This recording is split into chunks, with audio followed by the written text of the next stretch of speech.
saying, asking for directions to the local millet. Yes, you may as well have gone in and said, I need a farthing and I need it now. Yeah. Or, I don't know, is there a Queen Museum? A pop-up Queen Museum? Oh, there is actually in Montreux. Is there a pop-up Queen Museum? No, it's fixed. A fixed Queen Permanent Queen Museum? It's called, I think it's called the Queen. That's something you could do if your radio career ever went wrong. You could just do pop-up Queen Museums in sort of town centres. Absolutely, I could. Like a one-man band. With sort of a big coat, and I'd open up the coat, and yes, it's sort of Queen fact. Oh yeah, I did a gig last night, lots of fun. I closed the show with James Acaster's pants on over my trousers because it was that sort of crazy night. I just wanted to show the audience that when you're at a gig that's compared by one of the ultimate vibe chasers, things are gonna happen. I closed the show in Reading last night by saying, "Thank you very much, Swindon." They weren't happy about that. Oh. But Ellis, all this talk of gigs we've been doing over the past week is making me feel sexy. It's sexy. It's making me feel sexy. Because I panicked. Someone asked you where the local millets is. No, I forgot where to breathe from. Yeah. Nose or mouth. Because we did Robert's Amongst the Pigeons in Salford and Glasgow. In Glasgow? No, it's Cardiff. I got map mad. Oh, God. It's a Celtic city. We've had an email from Judy. She says... Says? Yeah, she says... Come on, mate. She says... Is that song? She says... Re-Aratup Salford. Wow. Guys had an absolute ball from start to finish.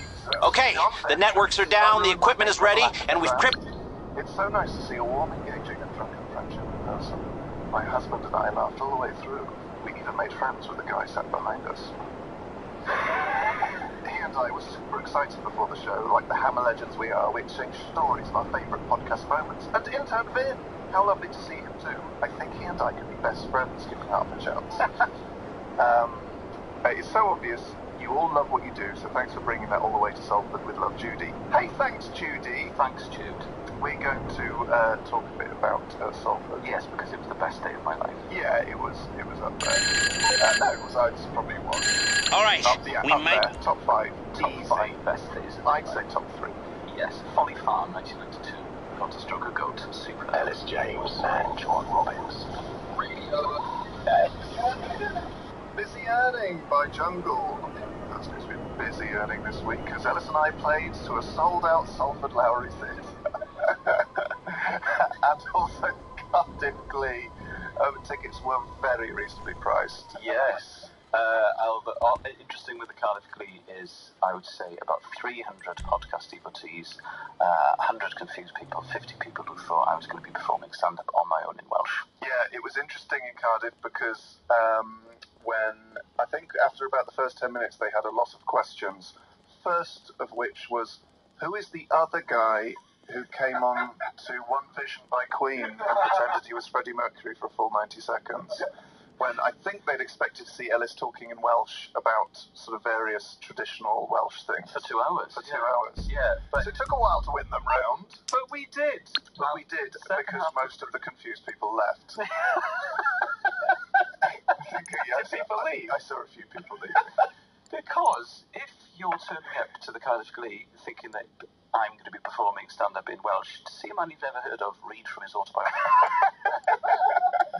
It's, whilst I, the person you want to see, just gets drunk, is a very odd gig to buy tickets for by mistake, but still, however, won them round. Salford was absolutely explosive. One of the best gigs of my life, I think. It was dynamite, and we're going to play you a clip now. This is sort of a mashup of some of the what would you say, Dave? Highlights reel? Highlights reel. Great show. A-sides, singles. So do bear in mind that I came on to One Vision by Queen album version. Do feel free to vote for it in Best of British on radiox.co.uk. You do have to enter it manually, though, as I found to my cost. It's not listed amongst the tracks to select from. Do take the time to enter it manually. Anyway, more about Best of British later. But for now, here is some highlights from Robbins Amongst the Pigeons. This is John Robbins reporting live from backstage at the Lowry. Ellis James has gone to check into his hotel because he is a super dweeb. I, Robbins, am gaining my thoughts. Listening to One Vision by Queen, both live and album version, to get me into the mood. Producer Vin is supping down on a sweet doom bar whilst we await our Pizza Express pizzas. With classic Robbins flair, I have opted for a Soho 69, but with regular mozzarella, not buffalo mozzarella added after cooking. It's a canny boy, and one used to wrong foot my oppressors, to wrong foot my critics, and to prove to the world that I am a rule breaker.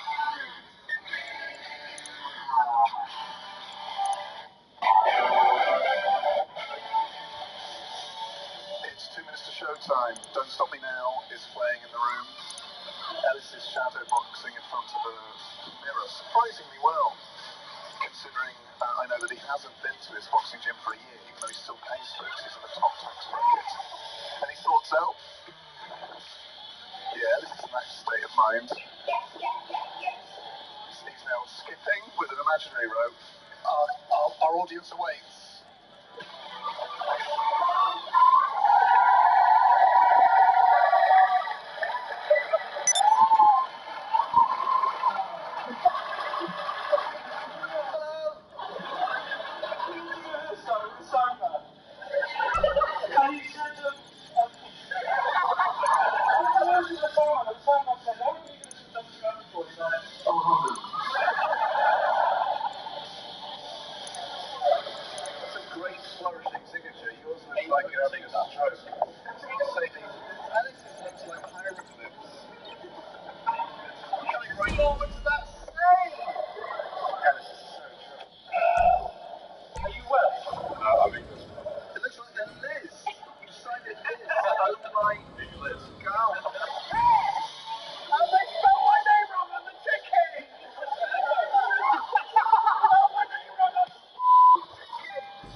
So there you go. There was a brief clip of the show, but mainly that was recorded footage from backstage and at the signing afterwards. I'd had a couple during the show. And you had 8 pints in 3 hours. Yeah, and the next day I must have had 30 tweets from people because we did a signing after saying, "What's this say?" And I was misspelling my name. Essil. Thanks for coming, Essil James. I'm so sorry. In one of them you signed, "I like the news." Yeah, I must have been thinking about the news. Oh my god. I kept asking people if they're Welsh and they go no, and I go, I'm not interested then. We've tweeted some photos from the gig, which show sort of before and during. So you can check them out on @RadioX on the Twitters. Also, some people have emailed in, 'cause we sold merchandise based around very niche references made in this show. Yes. And some people have emailed in to us, and that's going to be available online. It absolutely is. We're not sure how or when, but it will be soon as well. It will, because I've got 3,000 t-shirts in my house. Radio. Ellis James and John Robbins. Time for...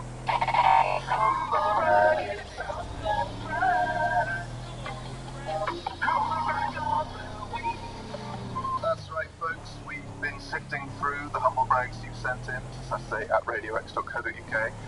Just to be clear, we've had a bumper pack this week. The brags do need to be humble. But we actually, though they can be just as sickening, don't mind people just bragging about their lives, because at least they're being honest. What we want is when people are trying to disguise that with either a moan or something negative. Somebody putting on their Facebook that an old woman went up to them in Sainsbury's and said, "My God, you're beautiful." Isn't a humble brag? No, that's just a brag. That's just a big brag. But it is awful. It did happen to me. It did happen to me. So, Ellis, you're going to kick things off today. Yes, this is from Facebook. One, there's an article about you in the Daily Star UK, and you only find out because you've Googled yourself. Wink. #UK. I love the #UK.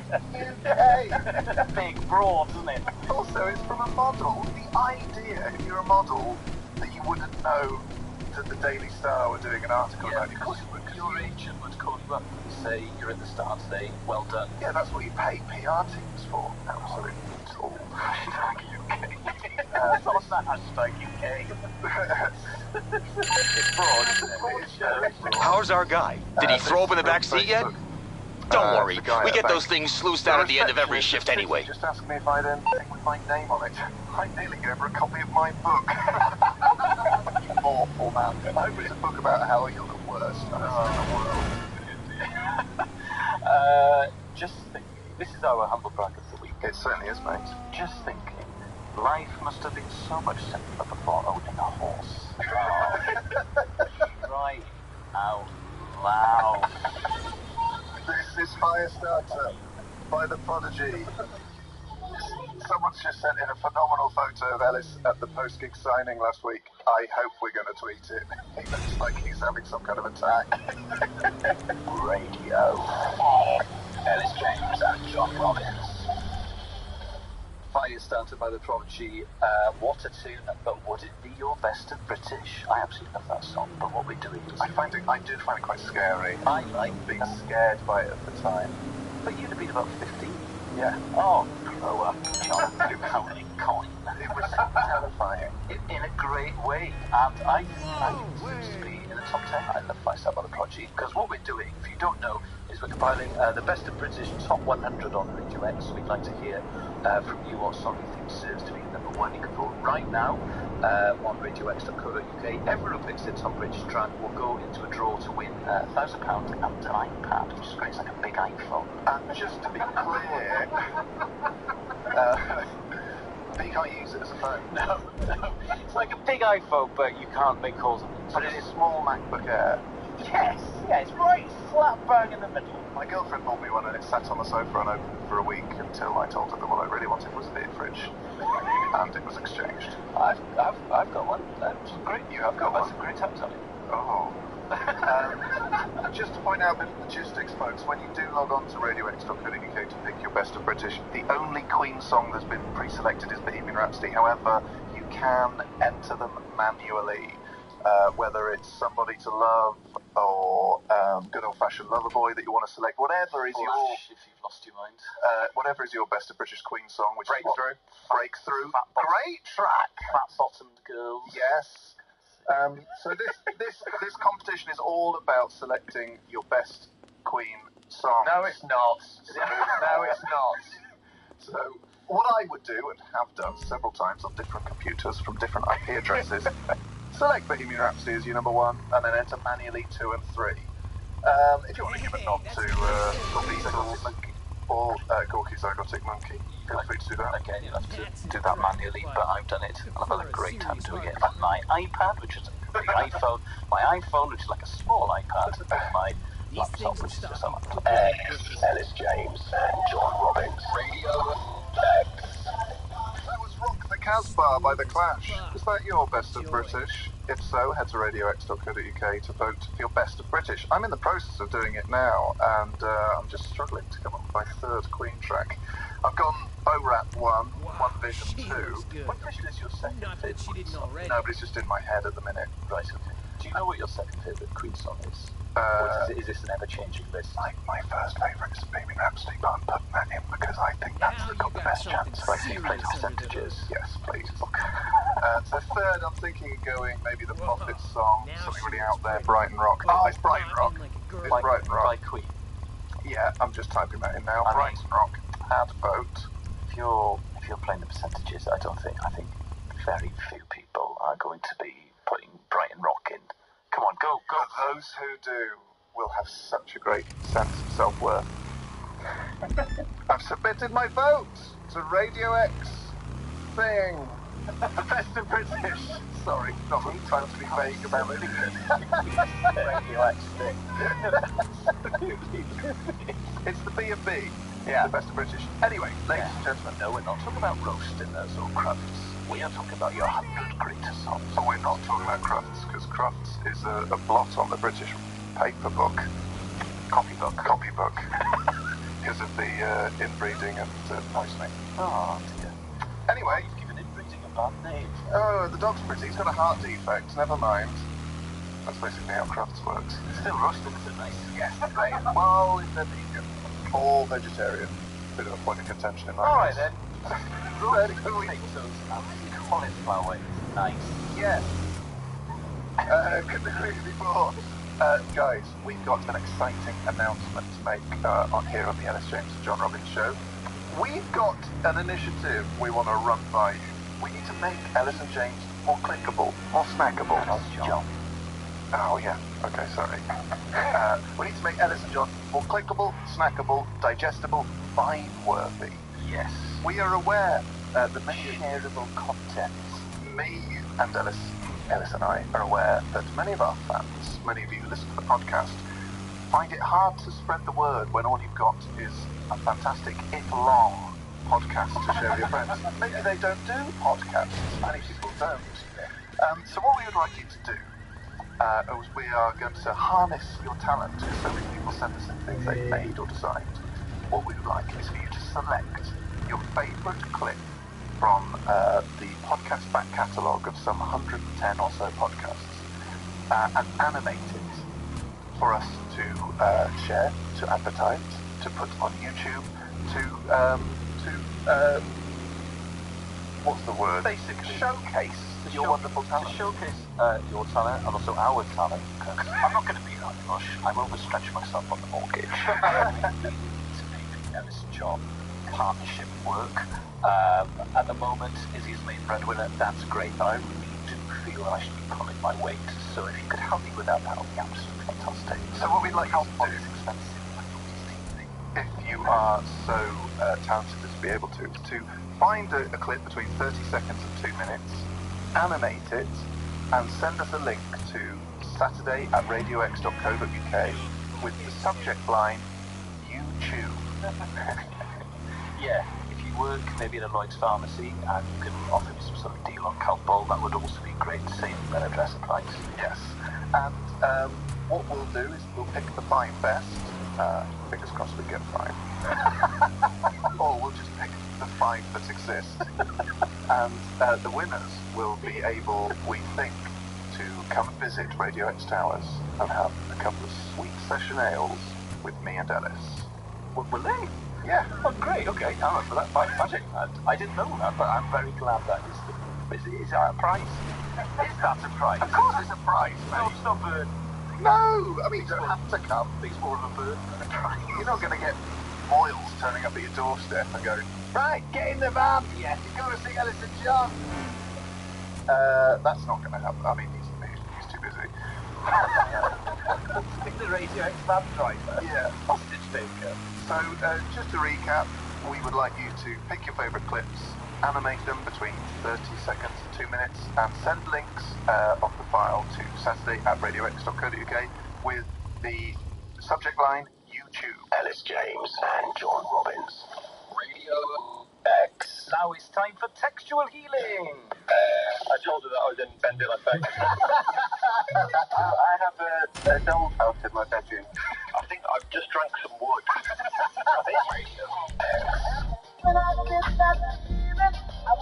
Textual. Textual.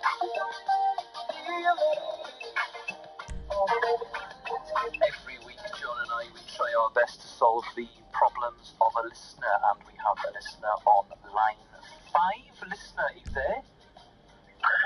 Here. Right. I'm here. And who am I speaking to this morning? You are speaking to Bill.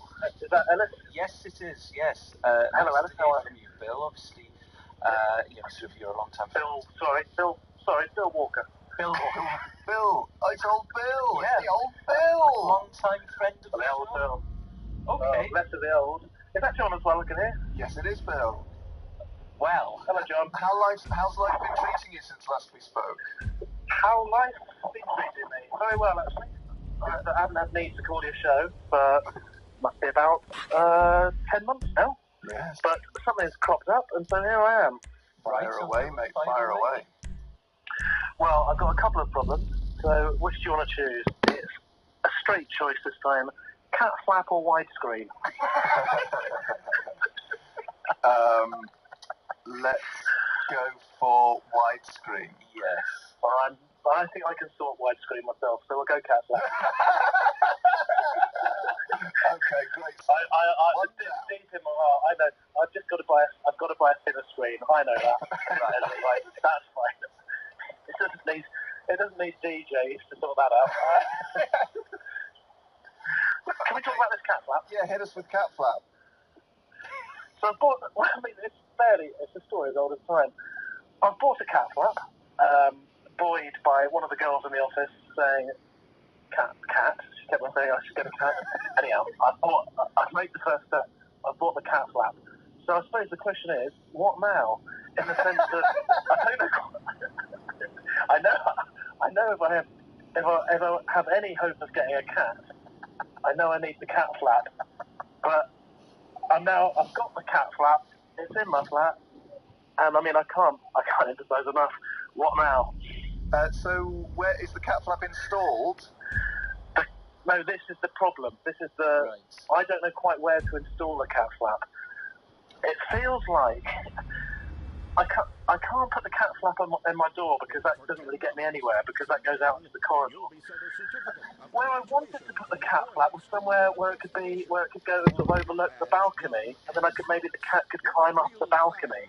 But that's a kind of glass patio door, and I just much as I sort of sit there with the cat flap and the pane of glass, I don't think I'm capable of cutting glass and then installing a cat flap. So I don't know whether I can do that. I don't want to put the cat flap just in the flat, just against something, because I don't see where that really gets me. So are you on the ground floor? On the ground floor? No, the carpet shop's on the ground floor. I'm on the first floor. Right. Well, Bill, I think Bill Walker. I'm Bill Walker. I'm concerned that the cat flap may be extraneous to requirements because a cat. Well, the problem is, I've got. Can I just explain one more thing? I'm so sorry, John. Yeah. There's the pane of glass. If I could just take the pane of glass out wholesale and then put the cat flap there, then that would solve things. I think I could install a cat flap because then I'd have this wooden outline that I could put the cat flap in. But always a make cat flap. But my only problem with that is then I think that I'd need such a big cat. Yes. It would essentially just be a sort of a massive cat window. And I don't know whether I'm going to sort everything in my life out over the years. What I do know for certain is I don't want a massive cat window. Well, I have seen Bill in Bristol. If you want to visit, it's in St Andrews. The cat flap in a first floor window that leads onto a plant pot, some of those long rectangular ones. And the cat jumps off the wall onto the windowsill, onto the flower bed, which can also double as a litter tray. Sort of horrible. Yes. And it sort of forms a kind of like a natural ladder. Yeah, a natural ladder. Natural ladder. That squirrel that had an assault course in the garden in the 80s that was on That's Life. Yes. Also crucial to point out, Bill Walker, that when the cat is a kitten, obviously you want to restrict its access outside. So once you've installed now, when will it become you will have to block it. Oh, hang on. Can you repeat that again, please? When a cat's a kitten, it will need to be house trained and not have access outside. So you will need to install the cat flap and then block it, or lock it, or put a sign up. Yep. Absolutely. Just a sign saying, "Don't use this until 6 to 8 weeks." And if the cat, maybe a sign saying. I'll just put a sign saying cat window, just to sort of kid it into thinking it's just a cat window. Yes, and then remove the sign when you're comfortable for it to play out. These sort of mind games are essential if you're going to become a successful cat owner. Absolutely. I know if I'm getting a cat, mind games are going to be high priority. Yes. It's a battle of wits over the next 5 years for me. 5? You're not very optimistic for the cat. I know myself too well. Well, I've been doing ever so well to get to 5 years. Thanks for calling, Bill W. Have you given me the advice? I can't quite work out what's happening. Yeah, you put the cat flap in the window, You'll have to cut it like a sort of a French cat burglar would, with a suction cup and a diamond-crusted glass cutter. Yes. Cut my cloth accordingly. Yes, absolutely. Do let us know how things work out with the cat. Maybe send us a photo of the cat sign. Will do. Subsidiary question, if I may? Be quick. Rescue cat or proper cat? Always rescue a cat if it's in trouble. But I would go rescue cat, actually. Go down to those lovely people at Battersea Cats and Dogs Home. It might have problems with trust, profound problems with trust and mange. But then don't we all? So, I certainly do. speak to you soon, mate. Bye. I'll go and attend to mange for the rest of the weekend. Okay, take care. That was Bill there. Bill Walker, regular listener. Radio. Ellis James and John Robbins. Oh, the late 90s in a chord. That was Shining Lights by Ash. Absolutely love them. We've had lots of love for Bill Walker on the texts and tweets. Do keep those texts and tweets coming to 83936. No. Yeah. I thought for some reason I thought I'd just done the 5 live. Yeah, 83936. And at Radio X. Also, you can keep your correspondence coming to Saturday at radiox.co.uk, and it's that which is the topic of our chat coming up. Radio X.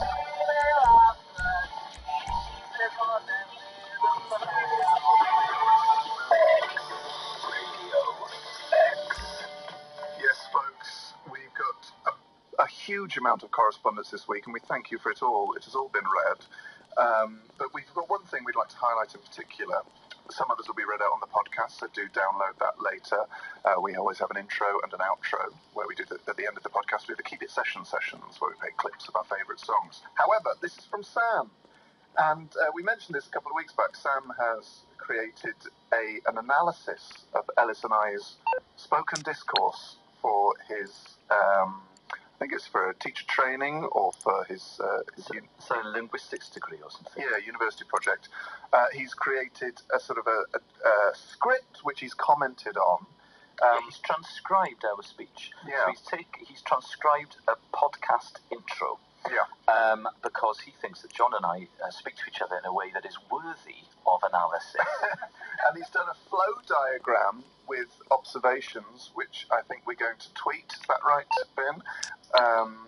And what he's done is got a general analysis, which he opens with, and in the middle paragraph he attempts to... This is so funny. ...define the very essence of Ellis and John. So see what you think of this. The extract is driven by John Robbins, who often takes the lead in discussion between John and Ellis, guiding the narrative of the show. Ellis's role for large sections of the programme appears to be as a provider of fillers, face-saving strategies, and back-channeling within John's speech. Face-saving strategy. That is also my You're role. essentially a spin doctor. Yeah, it's also my role in your life. Like, in some social situations, if John and I, like after a gig, if we go out for a couple of drinks, I will provide face-saving strategies in pubs, nightclubs, members' bars. Although John is careful to present Ellis as the more successful performer in the shared industry of stand-up comic, there is a noticeable power structure at work in their spoken discourse, in which John establishes and controls many of the topics. Couldn't agree more. Bushcraft, Queen. Yeah. And Ellis is careful to acknowledge the value of John's work. For example, Ellis provides regular reassurance with sentences like, "You're a great broadcaster, John." The audience is unsure how far this is done for humorous effect and how much of it is genuinely required. I'd say about 90-10, with 90 being genuinely required. The existence of this apparently oxymoronic attitude, Ellis is the big shot in some instances, yet of definitely lower status in others, provides a humorous balance to the discourse of the programme. Couldn't agree with you more. I wonder if by lifting the veil of the magician's cloth... Yeah. Having an intriguing glimpse behind the magician's cloth. Absolutely. Is that a filler or is that a face-saving strategy? I think that's back-channeling. Back-channeling. I'm looking at the flow chart, and we'll tweet this. It's worth reading. It's really, really funny. But what he's done is he's pointed out sort of lines of our dialogue, and then he's explained it. For instance, this is a quick explanation. John's sentences are more complex, establishing a hierarchical relationship between the co-hosts. Here you have a structure linking several phrases together and incorporating a callback to earlier shows. The final sentence fragment may in fact be connected to the previous sentence, but the pause may be a link to the idea staccato rhythm contained in the personalised discourse of the programme. See general analysis. I never thought anyone would do this for me, and I'm loving every second. So, thank you so much for that, Sam. It's remarkable. Radio. Ellis James and John Robbins. Now sit tight, buckle up, because it's time for the tensest feature on British radio's Windplate On. Every week, John and I compete over our chosen specialist topics to get to play the track. The track of our choice. This week I'm answering questions on Echo and the Bunnymen. And should I win, I'll get to play Friday I'm in Love by the Cure. John, what are you answering question, John? What are you going to play? Second week on Winston Churchill, and if I win, which I might do, I get to play Safe from Harm by Massive Attack. Oh, too. It's a shiny £1 coin, and I do still get a very visceral thrill from a shiny coin. Yes, me too. I like a shiny coin. So, Ellis, heads or tails? Tails to Wales, Company Gymru, which It is tails. Robbie to Wales. Savage says Tails to Wales as well. See, it is tails to Wales. Another reason that me and Robbie are going to become best friends as soon as we can meet soon. Right, well, I'd like to ask you questions first on Winston Churchill, if that's okay. So here we go. 5 questions on Winston Churchill, starting now. How many times was Churchill Chancellor of the Exchequer?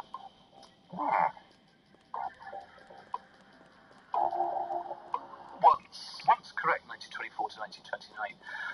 Question 2. Under which Prime Minister did Churchill serve as Secretary of State for War?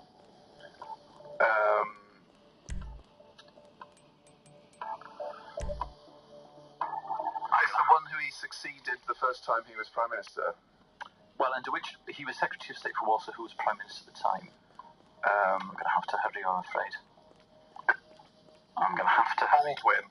Lloyd George, who was a Welsh speaker. Name one of the 5 constituencies Churchill served as an MP. Oldham. Correct.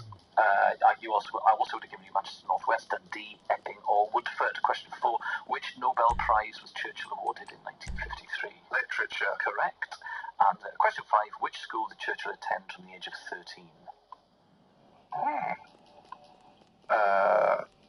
Harrow. Guess correct. Oh! 4 out of 5.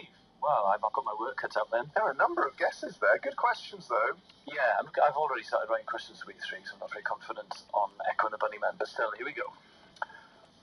5 questions on Echo and the Bunnymen. What was the original 4-piece lineup of the band? Oh, Will Sargent, Ian McCulloch, obviously, Pete de Freitas, and Les Patterson. Correct. Sounds like a Coronation Street. In 1978, the band made their first live appearance at which venue? Oh, was it Eric's in Liverpool? Correct. Which is now Cream. In 1997, the original lineup reformed and released which album? Oh, the one with Nothing Ever Lasts Forever. 1997, Evergreen. Correct. Which was the band's first top 20 single? Ocean Rain. The Back of Love. Oh, Shoes. Omelette. On what label was their first single, The Pictures on My Wall, released? Their first single. It was that Liverpool label. Zoo? Correct. Oh, what's that? Is that a tiebreak? Yes. Oh! No. Okay. I really want to hear Safe from Harm. 4-all. So 4-all. Very strong results there. So we need to go to a tiebreak. Dave. What's this? This is the sort of anxiety music. My drone. It's the can't sleep, remembering your childhood music. Okay. Please. So, I'm going to have a panic attack, Dave. the tiebreak question for this week was, what was the peak chart position of Oasis Definitely Maybe in France? Of course it was, mate. Of course it was. No, I asked you 2 separately, so you didn't know each other's answers. And I've lost a piece of paper. Here we go. John went for 12. That's the peak chart position in France. Ellis went for 1. And it got to 20. So John wins. Oh, I knew they wouldn't like Oasis. I knew they wouldn't like those references to Manchester. Look at them with their cocky haircuts. My French exchange student, Christophe, do you like Oasis? I do not like Oasis. I like Megadeth. They have big sideburns, but they are not gourmands. What is wrong with them? I knew that would be their attitude. Well done, the French. First good thing you've done all year. Let's get definitely maybe to a chart position near where I get. All right. Folks, what a treat. This is from Massive Attack, Bristol Legends, from their great album. This is Safe from Harm.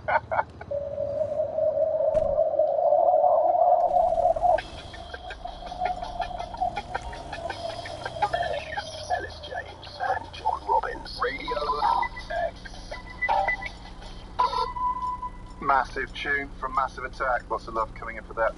On the text and tweets here on Radio X, Surf Girl 2 says tune! Exclamation mark, couldn't agree with you more.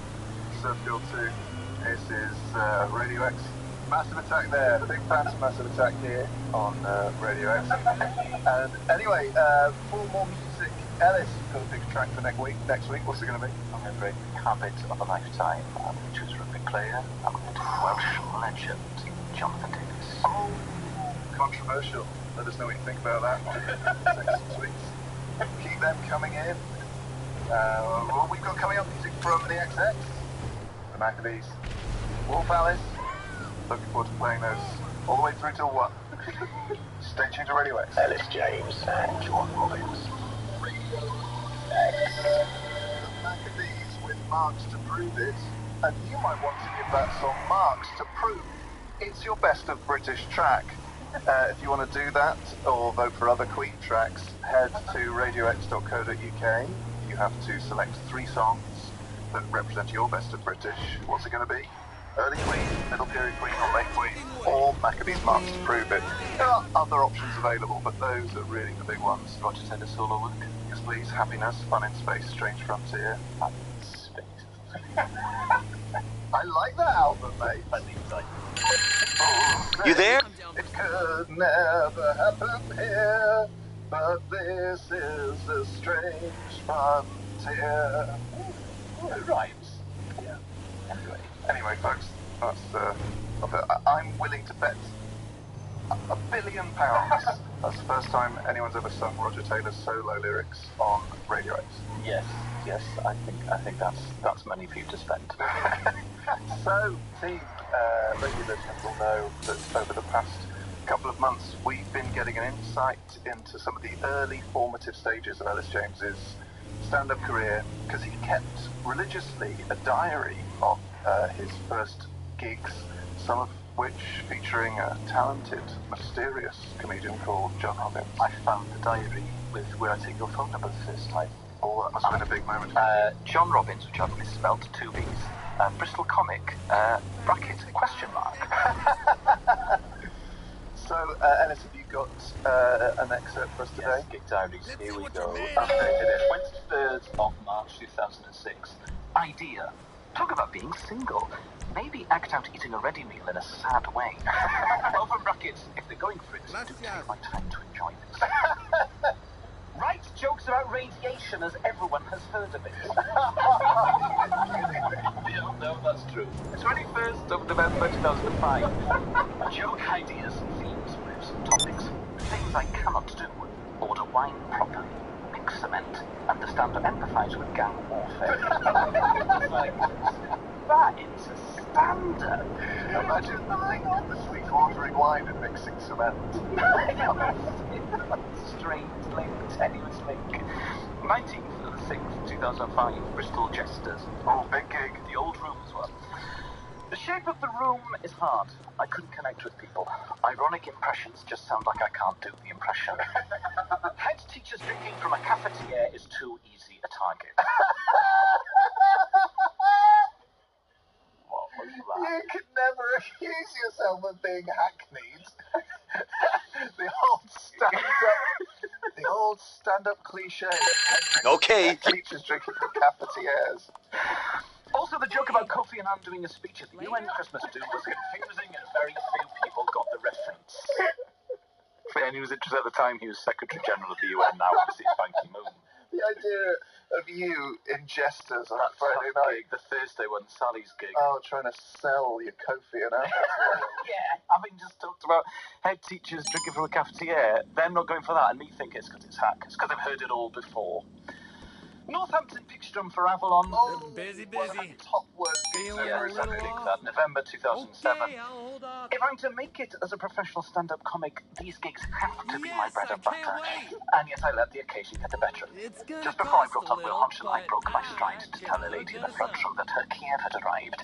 I never realized my momentum and brought Will on to silence. Pointing out that Kiev was not my job. There has to be a disconnect between comedy and food. They are two separate arenas. Tenancy agreement material has potential. Oh, bless your cotton. There has to be a disconnect between comedy and food. They are two separate arenas. What happened was she was watching me. The gig was going very badly. She was watching me, and then a waitress put a plate on her table, and I sort of didn't. She had noticed. She was one of the few people paying attention. I said, "Oh, by the way, your key has arrived." She said, "Oh, thank you." And then people just looked at me as if to say, "So what is your role?" Yes, man. If the Northampton Pickstrom had gone on to be your bread and butter, you would be so depressed. It's It's the only place I ever died as a compere after trying to organise a group sing-along of Fairy Tale of New York on a Christmas day. They just stared at me. Yeah. I panicked and forgot the lyrics and died on my own. Yeah, a guy I used to work with, I hadn't seen for 10 years. I did that gig about a year ago and brought his wife, who I'd not met, and her friends from work. Oh, you couldn't see this. It's really funny. I used to work with him. I don't know how he did. At least we never have to do that gig ever again. Well, I've got it booked in for April. It's my bread and butter, John! Ellis James, John Robbins. One party with banquet. How long's that going to go on for? It's like a car alarm. Which actually, they should have a setting which stops them going off after, I think, 5 or 10 minutes. My next door neighbour's car alarm goes off every night, and I am reaching the end of my... Well, why haven't you raised it with them? Because I'm scared of him. What? Why? Because he's a big, beefy guy. Well, just tell him to sort his car alarm out, or learn how to operate it. Will you do it? I will. Thanks. If No you worries. really could do it quite so. Folks, if you are in Newcastle on Monday, I will be doing my show Speakeasy at the Newcastle Okay, stand. tune in. Really looking forward to that. And also Shrewsbury next Saturday, which I'm also looking forward to, but less looking forward to the drive. Oh, yeah, so we're on the train to Newcastle. But driving to Shrews. Anyway, we've got another clip from the Robbins Amongst the Pigeons gig we did in Salford, where one cheeky tinker had the nerve to suggest that I, Robbins, was scatting. I haven't got bad credit rating. I've got 989 out of 999. This excuse has got 999. Do you know why I've got 989? It's not been up to us.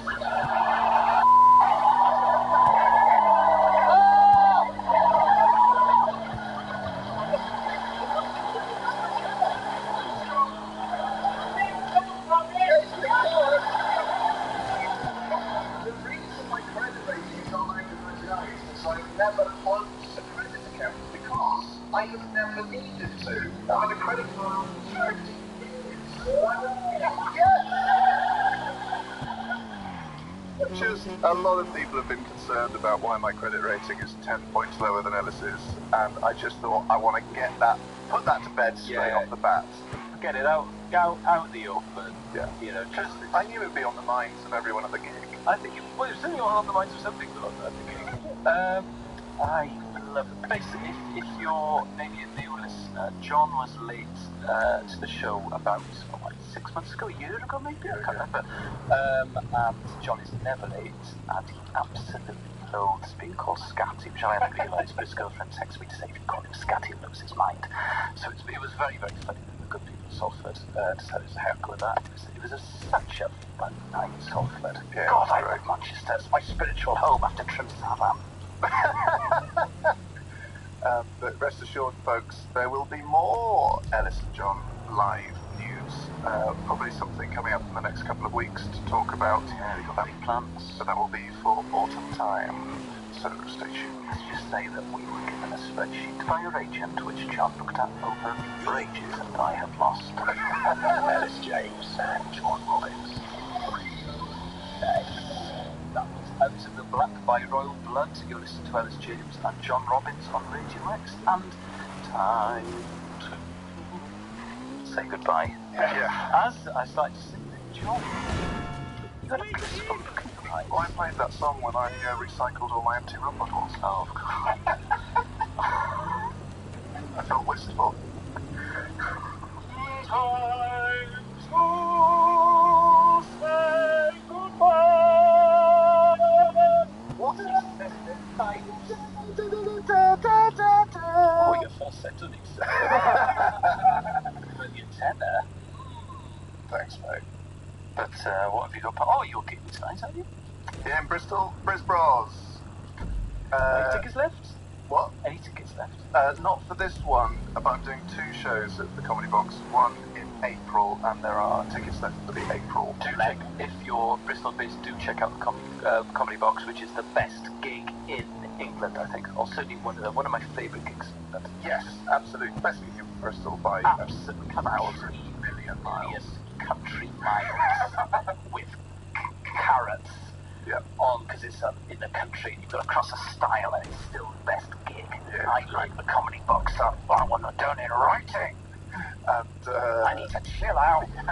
It's in South Bristol, in Benny, Minstrel. The Henich.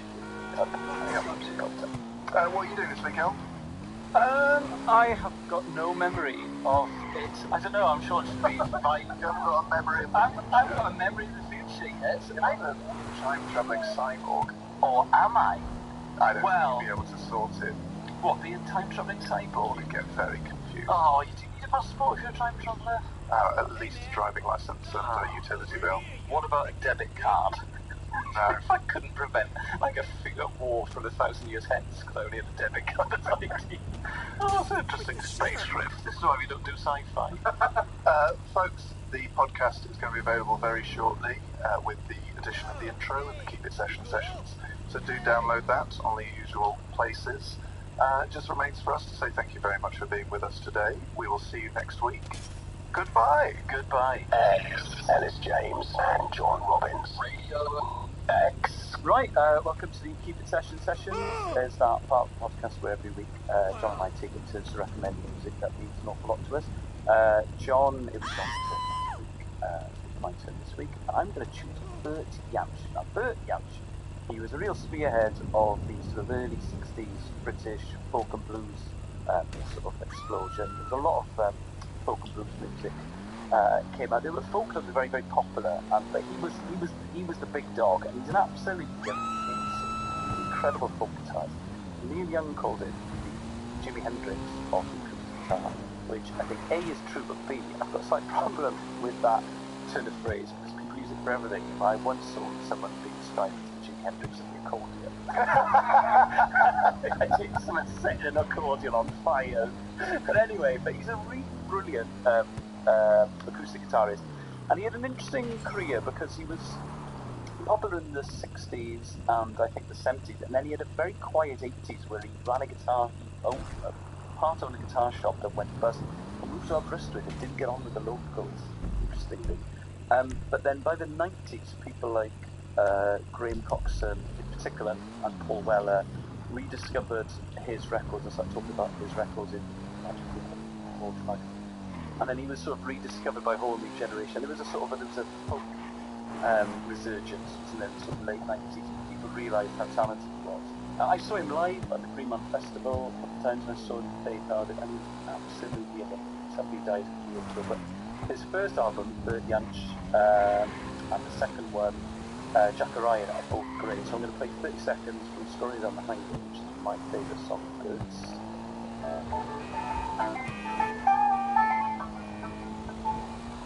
strolling down the high. I'm gonna get there my just still don't afford. If I could turn watch go on down the highway. But there we have it. It's very chilled, very melodic, very accessible. Those songs are hard to play. Oh, yeah. Well, they're those sorts of songs that it's no point trying to play exact. You've just got to try and get into the same vibe stream. I lived with a brilliant folk guitarist called Rodri Boyd in Cardiff for a few years, and he could play those songs. He used to tap them out for people, and he tried to teach me that because it's my favourite, and I just wasn't good enough. But he's really good, so check him out. It's your turn next week, isn't it? Mm-hmm. Do you know what you're going to choose? Got a suspicion. I'm thinking Bonnie Prince Billy, but that will be a big one for me, so I need to make sure it's all right and everything's in place. Oh, lovely stuff. Okay. But yeah, check out Bert Jansch, because he's well worth it. He's absolutely brilliant. He is the Jimi Hendrix guitar.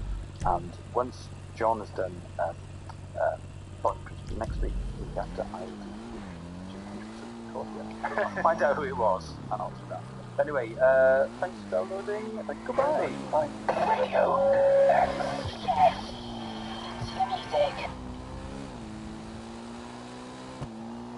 Radio. Ellis James and John Robbins. Welcome to the podcast. Ellis James and John Robbins. Around an hour of fun.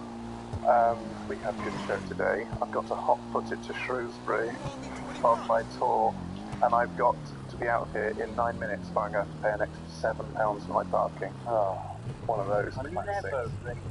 It never rains, but when it pours, and it will win the Blue no good. What's that? It's from the Hobbit or the Lord of the Rings. Oh, I listened to the Stephen Fry's Richard Henry Leicester Square Theatre podcast last night, and he'd never read The Hobbit, but he's in The Hobbit. Oh wow! And he downloaded it. Read it in an afternoon. Yeah, he downloaded it on his Kindle, and he was flying to New Zealand to go there. And he thought, right then, let's finally read The Hobbit, see what all the fuss is about. And the first line is something like, "In a hole there lived a hobbit." Yeah, and he said, and I saw that line and thought, yeah, get the picture. Not a nasty wet hole, nor yet a dry sandy bell, but a hobbit hole, and that meant comfort. Oh, that's nice. That's the only line. Are you a big fan of The Hobbit? Yeah, it's my favourite book when I was a kid. I listened to the audiobook probably about 2,000 times when I was growing up. Oh. Had it on 4 cassettes, box set. I read it. 4 cast BBC production. I read it as a kid and I saw it live in the Swansea Grand Theatre. I wish I'd seen it live at the Swansea Grand Theatre. But unfortunately, because I'd read it and I'd imagined it in my mind's palace, obviously there are certain constraints for performing at Swansea Grand Theatre, and it just wasn't as good as it was in my mind. Which No, of course not. Because it's not a film. But also the film isn't as good as it is in my mind because the film is too long. Yeah, I think that's quite disappointing. But still, don't want to take away from the fact that I had some really great times reading that book, 87 to 89. Read it a couple of times. We got me have through some tough times. an email from an anonymous CRP, considerably richer partner, Sufferer. Okay. But he says, "Dear Ellis and John, I know I'm way behind in terms of subject content, but please let me share with you a beard collecting story with a difference. Right. On a trip to the fair city of Berlin, as efficient as advertised, my wife and I were travelling across the city on a mule bar when we noticed a man on the other side of the carriage to us, seemingly unaware that he was in a public place. He watched with a mixture of disgust and amusement as he plucked individual strands from his stubbly chin, squeezing and pinching as he detached both hair and root, leaving his face looking mighty red and sore. If his choice of location for such an activity wasn't weird enough, then his vessel of collection certainly was. Instead of opting for a sensibly labelled plastic bag, he was carefully placing his chin patch into the plastic yellow egg centre of the Kim's surprise, which in German is children's surprise. And when he was done, he simply closed up the egg and stowed it away in his jacket. Standard German. Keep it session, guys. You are absolutely, you're kidding. No, that's true, from anonymous CRP. Oh my idiot. Thanks for that, mate. What? Yeah. Oh, I mean, that would be a surprise. It would be the very definition of a Kinder surprise. Of course, if in your Kinder you get a little toy car, you're not surprised. If you get an old man's beard hair, big surprise. Yeah, although not suitable for children under 36 months. Can you choke on a beard? I wouldn't let my daughter play with a German man's beard from a Kinder egg. So much pressure on parents these days. I mean, when I was growing up, you'd often be sent local beards in Kinder surprises to play with at Christmas and Easter, but now, apparently, according to the EU, that's just not okay. Well, I'm sorry, Europe, but if I want my child to play with a beard or a moustache, that's my choice, and I'm not going to be told what to do by the bureaucrats. Yeah, well, I'm going to be lectured at by these undemocratic sort of technocrats in Strasbourg who don't understand that things are different in Blighty. You know. Excellent use of the word blighty. I always think that when I come back from holiday and they all fuckers back in Blighty. Well, I always think whenever I cross the English Channel, I always just have the drink, which is how they do the RAF stuff, Spitfire pilots. So yeah, landed in the drink too, so Gone up, dusted myself off, towelled myself down. I was reading a lot about Rudolf Hess last night. Oh yeah, this was Scotland in 1941 and was kept in prison for the next 46 years. Mad. yeah, his book. I mean, you ever that was Rudolf an issue. What was Rudolf Hess's called?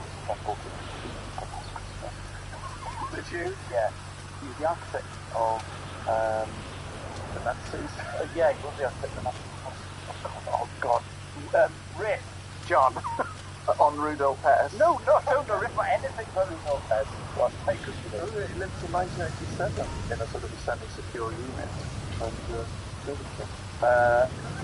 I'm ripping away. That is unlikely.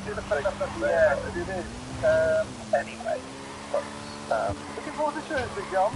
Yes, I am. Also next week at 4:15, I'm going to Leeds at the Wardrobe. It's selling well, and there's lots of tickets that should be banging gigs, so do don't interrupt my plug with a fact about Rudolf Hess.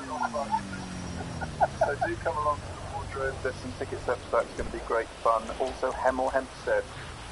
Less tickets left for that. No, more tickets left for that because there was a problem with their website whereby the link wasn't working. That's what I'm telling myself is the cause of quite poor sales. It was Rudolf Hess. It was inside the third drive by Albert Speer. Yes. The Nazi after.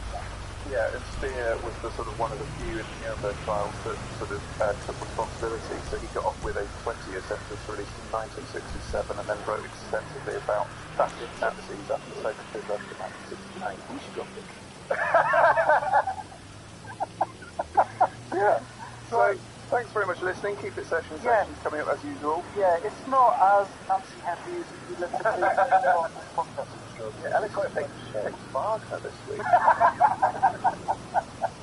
See you later, guys. Love you. Goodbye. Ellis James and John Robbins. X. I am John Robbins, and to my left is the man who puts the L in digital DJ brackets Welsh. Mr. Ellis James. Good morning, John. I'm alright, mate. How are you? Very good. Been busy here. Have you? Oh, yeah, so busy that my team on Thursday night, because I'd been working the day and I had a gig in Seven Oaks, a lot of Radio X5 chases at the gig in Seven Oaks. It felt really good to know that when you're performing Stag Theatre Bar in Seven Oaks, that there are a minimum of 6 Radio X5 chases. I hope you use that to negotiate up your fee. No, because I didn't realise that there were Radio X5 chases until once the fee had been agreed. So now I've said, mate, I'm bringing 6 podcast devotees to this gig, and I'm still on a fixed fee. I want a door split. I want all £60 of their money. Is that what it's like? Yeah, I mean, that's what it would have been like in retrospective. But in the end, I sent the invoice, and I always do. I said, really enjoyed the gig. See you soon. Ellis. Payment within 28 days. 31 I go with. Really? Why? Because I when I wrote my first invoice, I googled how to write an invoice, and it was on the template. 31 working or 31 total? 31 spring phases of summer. What? Sorry, I thought I'd be crazy, and I'd sort of talk like an astrologer with things. Ellis, be crazy by all means, but do not be unclear when it comes to invoice stipulations. You're right, you are right. I think 31 working days is what I said. But that could easily be 6 weeks. You piece of shit! Yeah, I mean... Welcome to the world of the self-employed, listener. If you're a slave to the PAYE, at least it blows turns up on time. Oh, God, I've been doing it wrong for 11 years. In fact, that's not true, because I didn't do a gig that was paid for the first 2 years. So, yeah, I've been doing it wrong for 9 years. Oh, dear, it's alright. But, yeah, it's so busy that I didn't have time for my tea, so I had to wrap fish fingers and tin foil on the bus. Like a conspiracy theorist. Yeah, I think absolutely. Yeah. Well, to stop the government listening in on the fish fingers. Yes. Yeah, I got a couple of funny looks at the 322 from Crystal Palace and Brooks. But, you know, ultimately, when you're a hard worker man, you've got to do what you need to do. Or just buy something on the way. Yes, but I'd already cycled in the fish finger that I was going to waste. How many fish fingers were there? I've 4 tinfoil wrapped fish fingers. I'm in a bag of crisps. Like the worst fish and chip shop in the world. Yeah. Yes. 4 fish fingers in some foil. Yeah, but you know, still, the people at Seven Oaks didn't realise. They were like, this guy is at the top of his game. The way he's asked if there are any Welsh people in the audience, even though he's in Seven Oaks, because it's his USP. And there was someone who'd gone to Aberystwyth University, and I got 5 minutes out of that. Oh, well done. Yeah, I'm pretty funny. It sounds great. I wish I'd been there. Sounds Next great. door. How's you? In a pub. I wish I'd been in a pub near the venue. Near the venue, and then we could have had a drink after, and then I would have gone. No, Okay. I'm alone. All right. Okay. I remain alone. Okay. Pub is empty. All right, and then maybe do we bump into each other on the train back into central London? Bearing in mind that I'd be absolutely buzzing because I just done the bar at the Stag Theatre Seven Oaks. Yeah, I'll be on the train. I'll be buzzing because I've been in a pub of mine for 4 hours. So like, hi Alice. Someone if they were from Wales, did you? Yeah, I did. It went really well. Did you eat fish fingers on the train like a complete idiot? How do you know that, John? You've been watching me. I'm the best because I went to the pub and the landlord didn't kick me out. I'll be like that. Yeah, okay. And then I'll put my arm around your shoulder and say, do you want me to call you Mum, John? Yeah, and then I'll put my headphones on and say, no, it's fine, and listen to a documentary about the Dutch East India Company. Ellis James and John Robbins. Radio X. Mounted at my gates by Foals. Careful your land's not on the proposed HS2 route, or they'll probably knock down the mountain to put in a railway that will ruin your view but will increase your property price. Make your call. And you can get to Birmingham almost 20 minutes more quickly. Yes. So there's a Big meeting. talk. There's a meeting at your local village hall where you. I was just checking the going to start scores, a that's it. protest. Yeah, Looking you good, keep boss. up very much behind the Hello? protest. What do you need? You know, I But guess that you get is- a that collection is- like that's this the when you're the nitty-gritty majority of shareholder. local politics. You're gonna have to work that out in the Alice, gym, boss. I went to Newcastle. Oh, yeah. Vinny week. And let me just say what an impressive collection of vehicles you have, boss. Right, okay. I'd been once when I was a child. Okay, and were we performing at the Newcastle stand? The Newcastle stand. One of my favourite gigs on the planet. Not in Britain, not in Europe, on the planet. I love the Newcastle stand. And due to an admin error, I thought far more tickets had sold than they had. What Okay. an organization. How many vibe chasers? Especially now I'm... Well, I got there based on the spreadsheet I had access to. Pretty sure there were going to be 100 vibe chasers there. Okay. There weren't 100 vibe chasers there. 110? No. Oh. There were less vibe chasers, but every vibe chaser there was absolutely Let's top double hole. down on the Lovely opportunities. Post-gig, I went upstairs for a beer, a lovely beer, chatted to some podcast devotees. Then I went my merry solitary way. Yeah. I found an amazing pub Right. called Fitzgerald's. On your own? Yes. Classic, Robin. And it was decked out all like the pumped. I'm ready to 50s, go. so like quite sort of weirdly Art Deco. People with bad teeth. I could imagine just men in shirt sleeves drinking stout there. Hey, they're going to show us another, they're going to close another shipyard, mate. Yeah. That sort of thing. And then Who's this bloke on his own? and then three Well, one podcast devotee turned up If in doubt, by accident speak in with business 2 cliches. people who weren't Your podcast personal devotees for a vehicle's bit of a coming gig. around as we Probably speak. catch in the right, did he? And had a chat with them. One of the people who wasn't a podcast devotee worked for a brewery. Oh. And was Northern Irish. Talking. His other friend was Northern Irish, didn't work at a brewery, and hadn't heard of Van Morrison. Oh. So I got quite angry. Yeah, what do you say? Well, I couldn't believe he hadn't heard of Van Morrison. I was like, he's your king. He's the Lord Laird of your manor. Sorry, mate, I just don't like basic that much. But that was kind of the vibe. Oh, really? Yeah, but it was great fun. JFC, Ultimate Fetting Championship, I think it's great. And we were drinking Ringmaster by Magic Rock Brewery, a 3.8% stunner. Oh, what's the point, John? Get involved. What do you mean? I want to drop this kick this session. I think you should be going 7 to 9%. Shut your mouth, or I'll turn your mic off. How come he's allowed to do that, Michael? Yeah, very good, dude. Anyway, then we went to another bar, by which time I was quite enthusiastic. Would you ever do UFC yourself, John? Because you got long arms, and like your ring sure be pretty good, actually.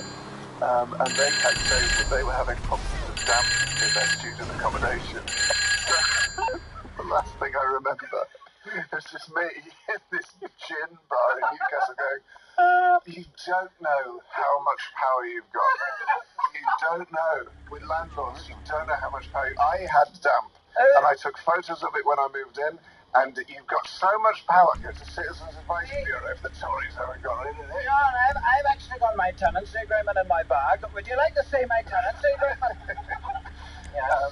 But then the one who hadn't heard of Van Morrison had to make a sudden exit because he'd been texting all night and he'd arranged a sex event.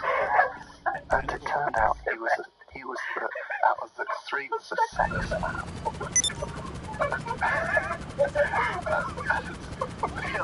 The other 2 were like these really cool guys who just happened to having a nice time, and then suddenly it all became clear why he hadn't cared about Van Morrison, why he hadn't cared about how much power he had against his landlord, because he'd been organising a sex event. Wow.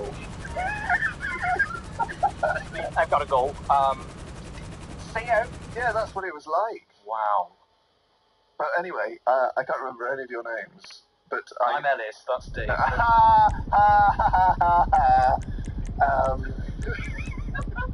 But if you're listening, guys, well, 2 of you don't listen, but if you're listening, the main one, who you are, you would have loved his haircut.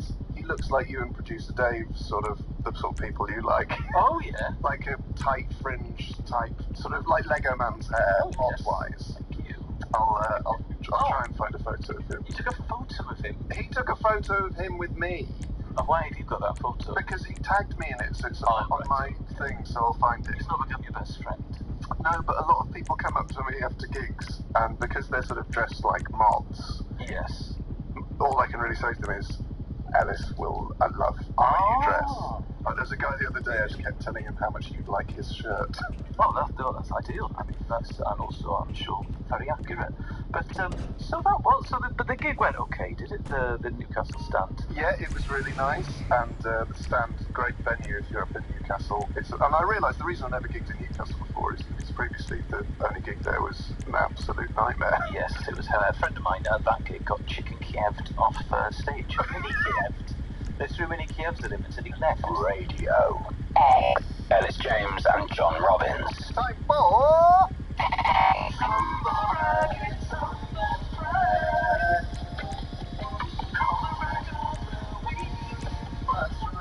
We've got a bumper pack today. It seems that people have been boasting away on their social media feeds, but trying to make it sound like it's just too much to bear. Ellis, what have you got? That awkward moment when someone comes to try your horse and if you tell them that she's as good as gold, she pronks around the arena. She's never done that before, makes me look like a massive liar. The problems of owning a horse. This is a great awkward moment that no one's ever had from Facebook. Awkward moments are when your neighbour's alarm is going off on his Harley and you run out to just your towel to see if everything is okay, And he says, never seen you without makeup. You're a natural beauty, aren't you? Oh, monkey face. Glad he didn't say anything else, lol. Hashtag life of Claire. Hashtag neighborhood love. Hashtag just a towel. Hashtag pin up. Hashtag no makeup. As if people run out of their house when a car alarm goes off. You check it's not yours, you close the blinds, and you think, God, I wish I didn't live here anymore. I hate it when this happens, when your right leg needs to play catch-up, and it's a man flexing his left leg next to a right leg that is also massive. But this is mainly for the hashtags InstaFit, motivation, fit, fitness life, gym life, push, pull up, grind out, flex, InstaFitness, gym, train hard, eat clean, grow, focus, dedication. Halfway through you must have thought, no, this is the room for support. Eat clean, grow, focus, dedication, strength, ripped, swole, I don't know what that means, fitness gear, muscle, shredded squat, big bench, cardio, sweat, grind, lifestyle, push, pull, grind for the second time. Oh, God, you're a... What I like is, I mean, he's so ludicrously muscly, but he's wearing those Calvin Klein white briefs. Is that what they call them? Yeah, where you can see his capacity. But they are the least sexy piece of underwear on earth, because it looks like you've had an operation, and you're having to keep things loose. Yes. And there's another one on the similar vein. And it's a photo of a woman, 2 angles. She's a female bodybuilder. She's wearing high heels and sort of a thong and a sparkly brassiere. And she says, 7 weeks out and looking pasty white after keeping hidden from the sun for the last 6 months. Hashtag showgirl fitness. Hashtag girls fat lift. Hashtag pure elite. Hashtag the journey. Hashtag prep mode. Hashtag operation shred. Hashtag strong not skinny, hashtag fit chick, hashtag no filter, hashtag trying my hardest, hashtag first competition. To say strong not skinny when she's clearly got a 2-inch waist, just say, I would much rather she said, God, I look incredible. Sorry guys, I look insane. This made me laugh. When your boyfriend takes you to a Turkish restaurant, the belly dancer invites you to dance, and it turns out you're much better than her in belly dancing, and everyone likes you and gives you free stuff. Oh well, just a casual Saturday night. I love the way that descends into some children's talk. You are much better than her in belly dancing, and everyone likes you and gives you free stuff. Oh well. I got that when I was about 5. I've been to that Turkish restaurant. But our humble brag of the week, this just got sent to us from Rob Beckett, no less. When you've got a BA and 2 master's degrees, but you don't understand dry shampoo. That wasn't Rob Beckett saying that. No. He doesn't use dry shampoo. You should have kept him anonymous there. Yes. It wasn't from Rob Beckett, it was from Bob Wreckett. Nice. Sounds like an American tag team wrestler. The Wreckett brothers. Bob Wreckett and Ian Punchard. This is what difference does a day make. Ellis James and John Robbins. That was What Difference Does It Make by the Smiths. Cracking tune, also a British tune. And here on Radio X, we want to find out your best of British tracks. It's going to lead to a big Top 100 countdown where we reveal the results of the poll. So you go to radiox.co.uk and enter, and you can win a chance.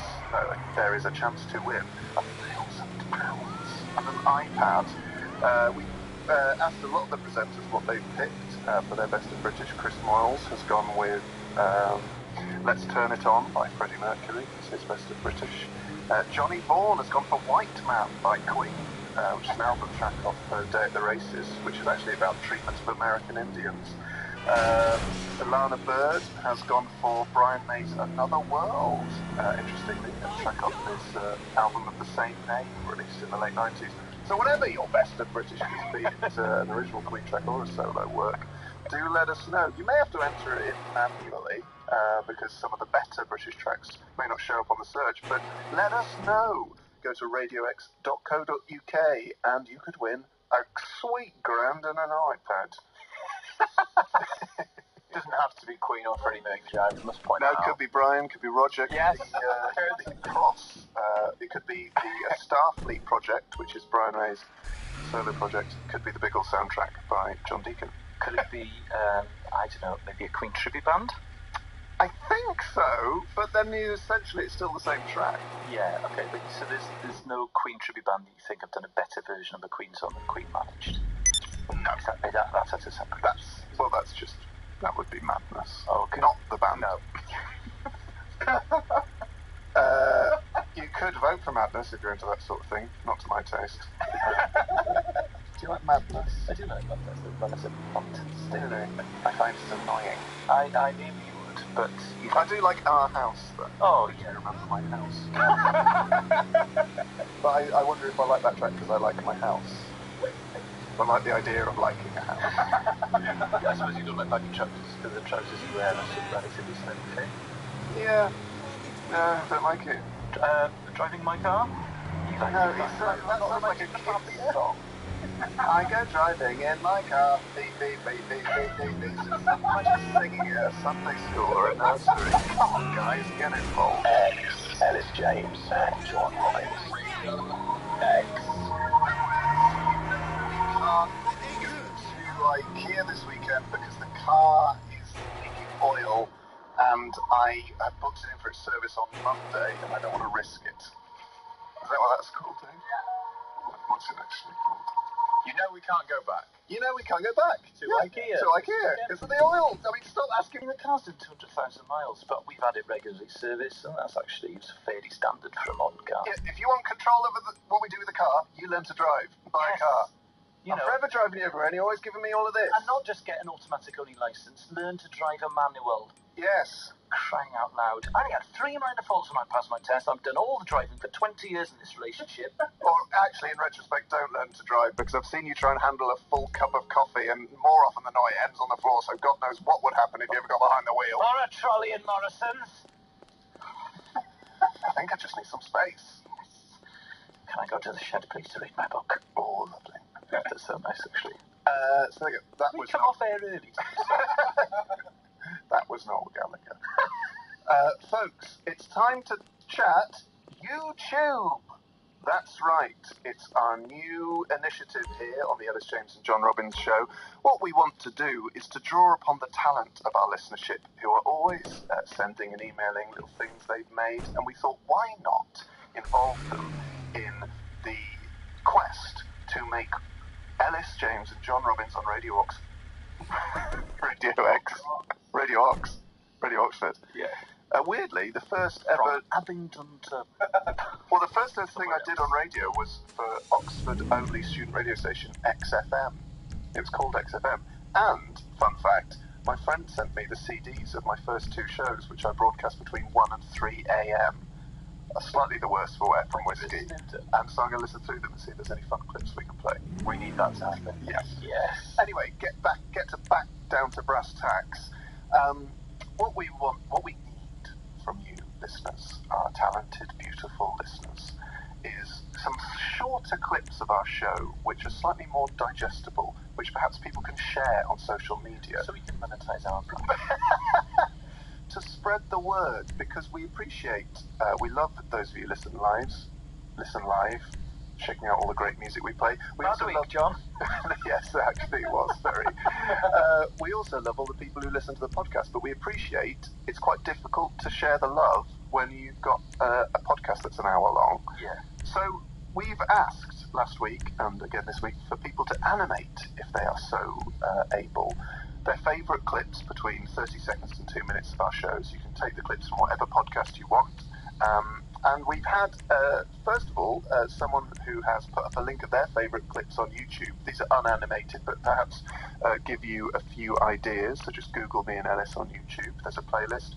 But we've had our first... Google me and Ellis on YouTube? Yes. I use the internet. How old are you? I'm 33. It. We've had an email from Robin. So you get a word processor that's sort of linked to the phone line, and then I think you search on the Google, which is put on the YouTube, and then you just go from there. Then you can talk to someone in there. It's absolutely amazing. In fairness to me, if you were to talk to someone from the Oxford English Dictionary, Google has become a synonym for search. Has it? Yeah, I'll Google it. I'll Google it on YouTube. Fair enough. I've never heard any. Not the pensioners. I've never even... girlfriend boycotts Google for tax reasons. Right, so what? She uses Bing. Oh, God. She hasn't done the Ask Jeeves route. Well, she did for ages use Ask Jeeves. Asking Jeeves? Yeah. She used to have quite a bit of stand-up about how, I don't know if anyone's seen Jeeves recently, but he's looking very thin. Anyway, Robin says, upon hearing of, oh, that's not a good start, Robin, mate, but I'm one to talk. Upon hearing about the recently announced competition to animate your favourite Ellis and John riff /banter/badinage session, I was understandably excited. What better excuse to listen to all of the podcasts again? Wow. However, after entering my mind palace for time-saving purposes, one clip stood head and shoulders above the rest. My only problem, I don't know how to animate. But in the true spirit of the Ellis and John show, I thought to myself, why let my shortcomings get in the way? So, here is a link to my entry entitled John Doesn't Like Cricket.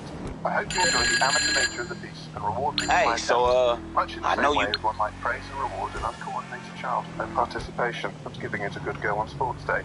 I'm a huge fan of the show, a podcast devotee and a retro one-up. And share, if not surpass, John's enthusiasm for cricket. I hope this comes across in the video. All the best, Robin.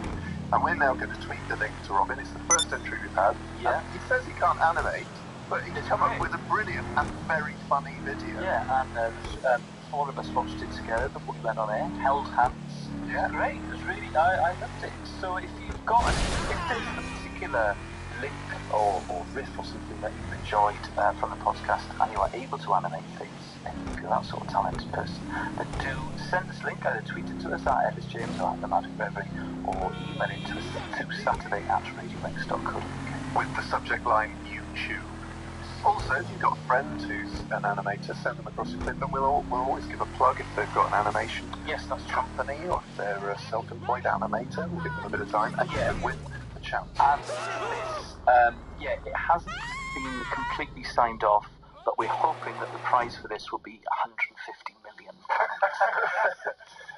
But if failing that, there'll be some form of screening with me and Ellis attending, and I dare say a few session ales in the corner. Yeah, we'll be absolutely wrecked. So thank you very much, Robin, for sending that. We're going to tweet it, guys. Do retweet the link, put it on your Facebook pages. That's the whole point of this initiative. Get it on your MySpace page, John. Get it on your MySpace page. Send it to your friends who run Reunited. But your friends Reunited Biog. I'm an animator now. Show it. LinkedIn. That's the MySpace for business dweebs. I still get invites. Oh yeah. I said on stage last night, I did a riff about how only your coolest friends send you LinkedIn invites, and it's a really good way of finding out which of your friends are the coolest. Yeah, Ellis James and John Robbins. Radio X. Now it's time for textual healing. I told her that I was independent like Becca. I have a doll's house in my bedroom. I think I've just drank some wood. Radio X. Textual.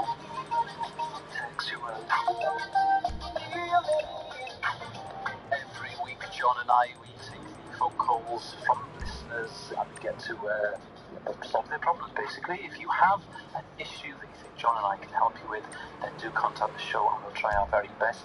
And we have someone on line 1. Caller, are you there? Hello. Hello. Would you like to remain anonymous, caller? No, you're fine. You can use my name. Okay, and what's your name?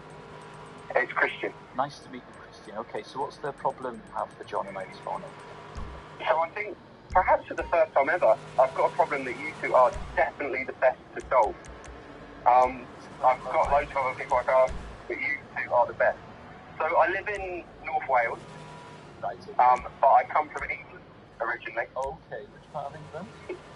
I come from a place called Hyde in Kent. Right. Okay. Not very well known, near Ashford. Okay. But I now live up in Rachid in North Wales. Right, in Rachid? Yeah, that's it. You're so close there, that's it. That's the one, yeah. I knew you'd know. Oh, right. Just down the road from Balakik, so Gwynedd sort of Bethesda. Yeah, just up from Runhampton. Yes, leave it, John. Okay, why in Rachid? I'm interested. I came up here for uni and then fell in love with the place and got a job up here. Where were you? You know it's like Ellis, you can't leave. Yeah, that's it, yeah. Right, okay. Alright, so you're in Rachid. And what's your problem, other than the fact So I'm not a huge rugby fan. Great. But, you know, living in Wales, I've been here for over 6 years now, you sort of get forced to make allegiances. So I go to the pub, and the guys are like, you know, are you England, are you Wales? So I've managed to get away with it so far, which is obviously nice to say. I'd say that's true in parts of South Wales, but that is also a myth I would like to explode. But in North Wales, they're all football fans in North Wales. They're all Sport United or Liverpool or Everton or Wrexham if they're cool. Yeah, they do. Let's not get on football.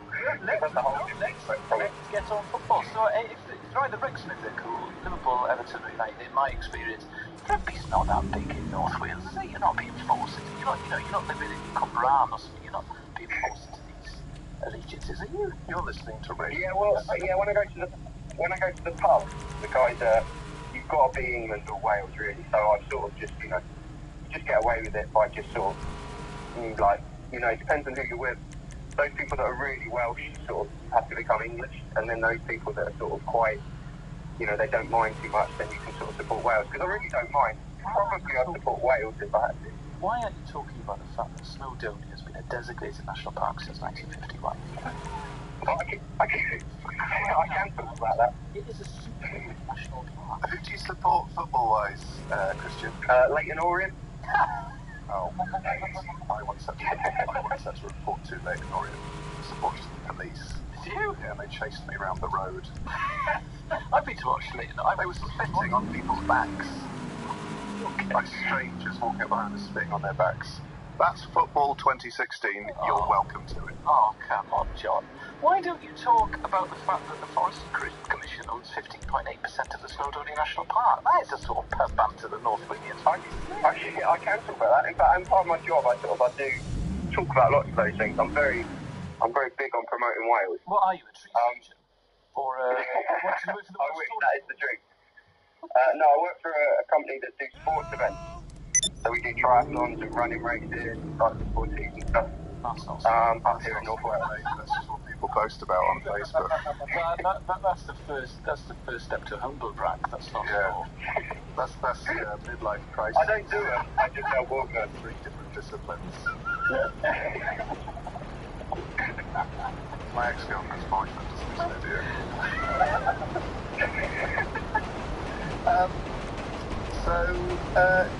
What I would say, because you don't seem that fast. So I'm not, but I'd like to have some sort of allegiance. Well, why? I'd like to have a firm decision. But if you say I'd like to have an allegiance, but you don't have one, then you're going to have to go away and do some research about which rugby team you support. For example, for Winner Plays On this week, I'm researching Jonathan Davis, and I watched a compilation of his greatest rugby moments, and I actually found it quite moving. Yes. Why do runs like no one I've ever seen? Yeah. And so you went to see my dad, Jonathan. And you've got that sort of lovely, impish Welsh smile. Listen, I don't think it's that big a deal, right? I would say, this is not English, right? But when in Rachib, you've got to support Rachib, Wales. I would, if I was you, just hit the sort of pub banter with the fact that Carnarvon actually changed its spelling in 1974. These are the kinds of facts that can ingratiate with the locals. Or the ultimate get out in a heated sports allegiance debate is to claim to be a cricket fan, because you can still support Glamorgan, you can support Kent, and no one hates a cricket fan. They may not like you. They may take the mickey out of you because you're the only one at the Interform final wearing full cricket whites.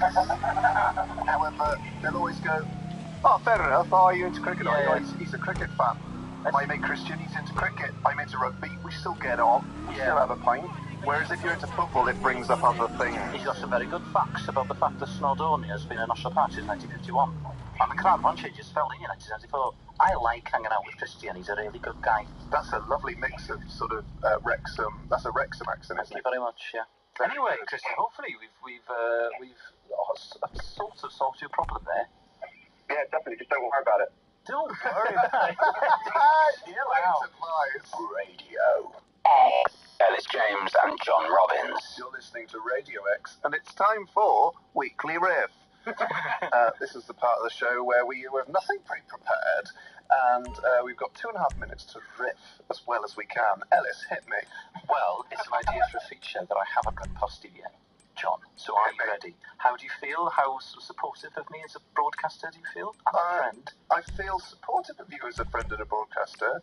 In myself, I've not had a great week. Okay, well, I'm not very good at DIY, so I would like a feature. Like I said, I haven't run it past you or Dave or Vin, and it would be called Shadow a Handyman, where I would go on sort of a tour with a handyman, and I would learn to do handyman things. And I've got a jingle for you. Shadow a Handyman, Shadow a Handyman, Shadow a Handyman.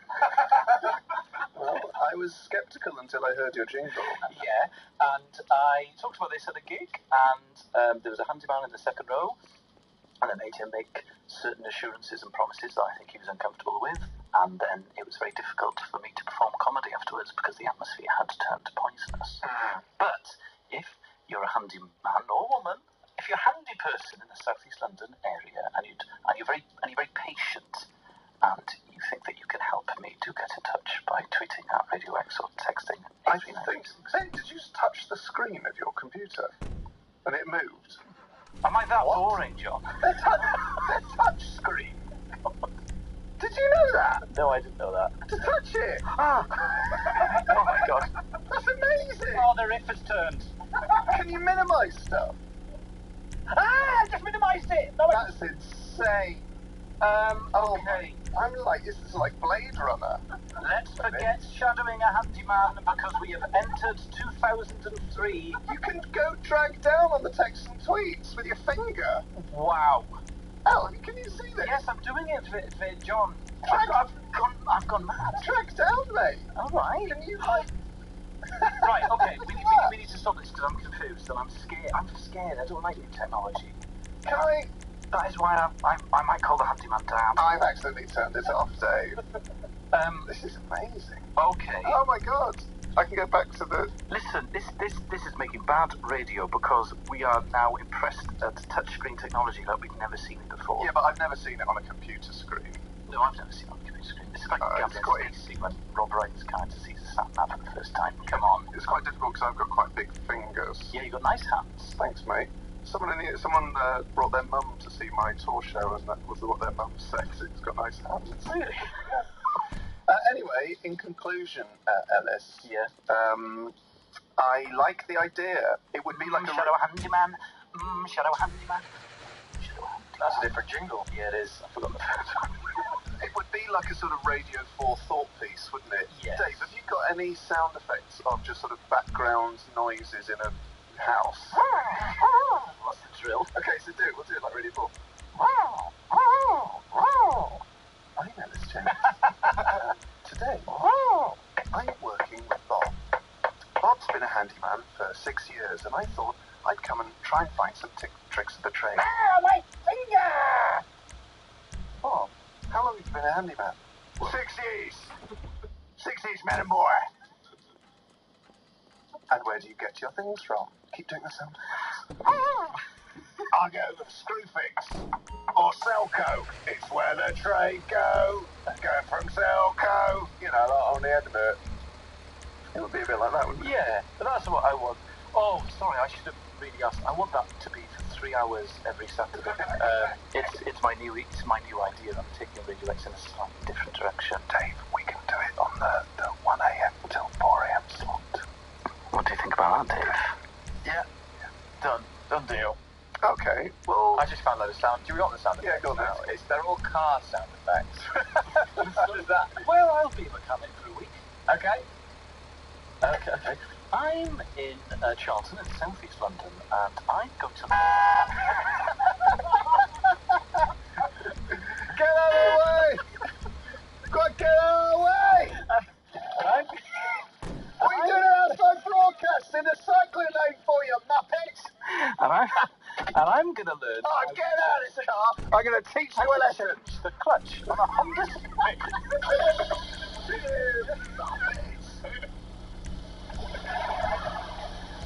You don't have to spend all your money on Continental tyres, although I also wouldn't go Remos. Beep, beep!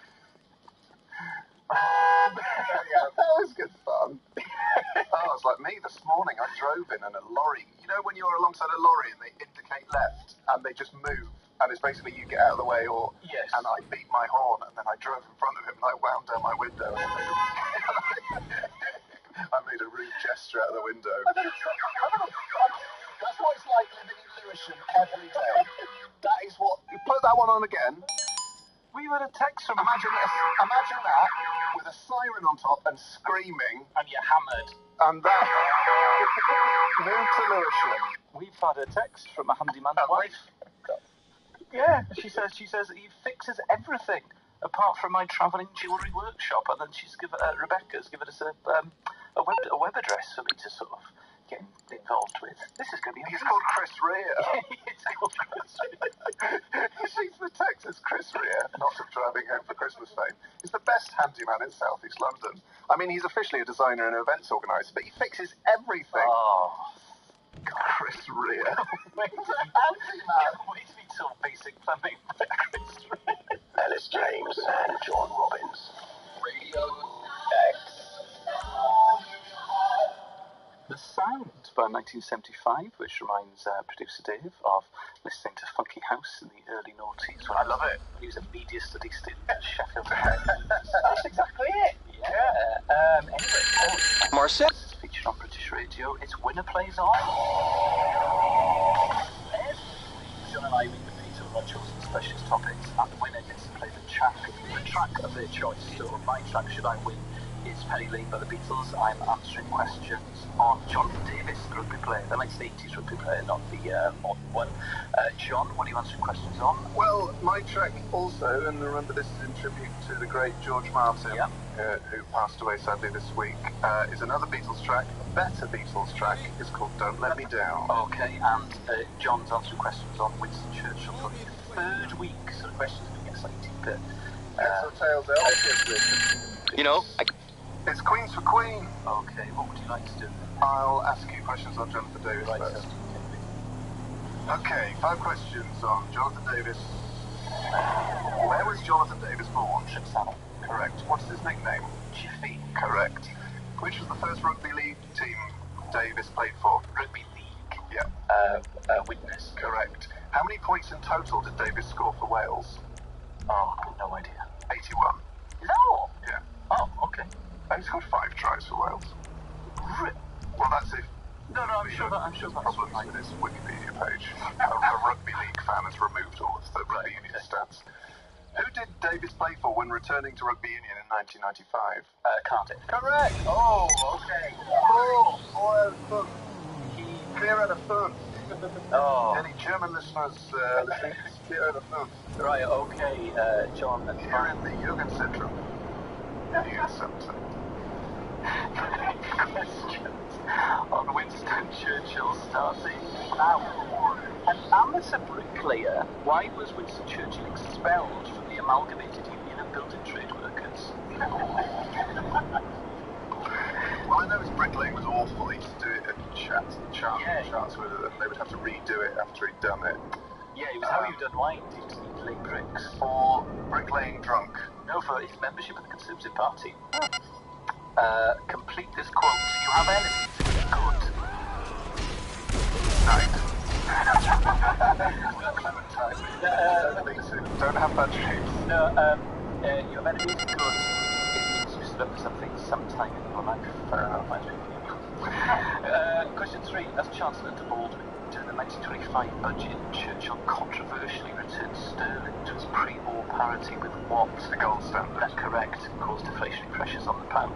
Question 4. During which war did Churchill escape from POW camp by jumping over a wall, hiding down a mine shaft, and then burying himself in a consignment of wool that was heading to Mozambique? The Boer War. Correct. Which role was appointed to Churchill in Chamberlain's war cabinet the day Britain declared war with Germany in September 1939? Hang on, say that again. Which role was he given in Chamberlain's war cabinet immediately after Wayne was First Lord of the Admiralty. Correct.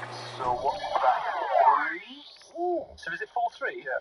Oh, okay. Well, then I get to play Penny Lane by the Beatles, which is an absolute banger of a tune. And John will have to come up with his topic for next week. But anyway, enjoy this tribute to George Martin. We'll be back in a couple of minutes. Ellis James and John Robbins.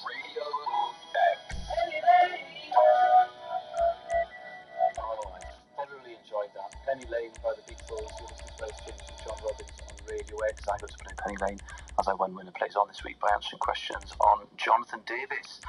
John did very well with Winston Churchill, 3 weeks, but do you know what you're going to be answering questions on next week? Yes, I'm going to be answering questions on Captain Beefheart. Have we not done Captain Beefheart before? No. Oh, hello! Great, well, that'll be a lot of fun to research and write questions on. Okay, great, Captain Beefheart, Beefy. How come you're allowed to do Captain Beefheart and I'm not allowed to do Obscure Communists? Oh, I get it. You have done Obscure Communists. Yes, but I want to do more. But I get it, it's because you didn't tell Dave, so Dave had to go with it because he's been cuckolded. It's a long-ass day. I need vacation.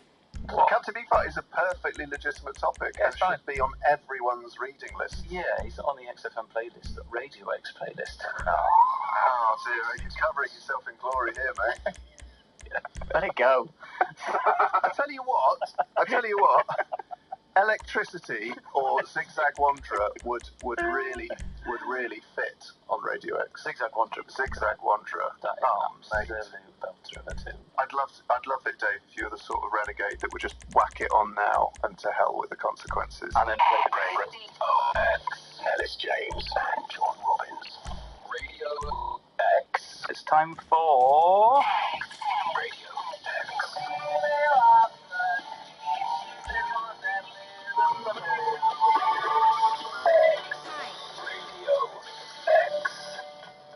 Everyone, it's been a big week in email. Many of you have contacted us with the very sad news that the inventor of email, Ray Tomlinson, has sadly passed away. There are no words really to describe the impact this has had on those of us flying the flag for email, so I'll leave it to our listeners who sent in their condolences to sum it up. Dearest John and Ellis, I'm sure you'll be deeply saddened on hearing the inventor of email, Ray Tomlinson, died on Saturday. His legacy is immeasurable, and were it not for his gift to humanity, I would not be writing to you now. I know you're both massive fans of electronic mail, and I can only imagine that this news will cause shock and sadness. Please battle on through and take solace in the idea that as Mr. Tomlinson reaches the pearly gates, St. Peter asks for his personal information and asks, "Are you on email?" To which Mr. Tomlinson purely replies, "You simply have to be." In Mr. Tomlinson's memory, I will continue to use email. When I say in his memory, I mean as a day-to-day necessity. That from James in Kent. This from Arwell. I'm sorry to write to you with the incredibly sad news, but I've just learned the creator of email has died. What better way to celebrate his life than by sending an email?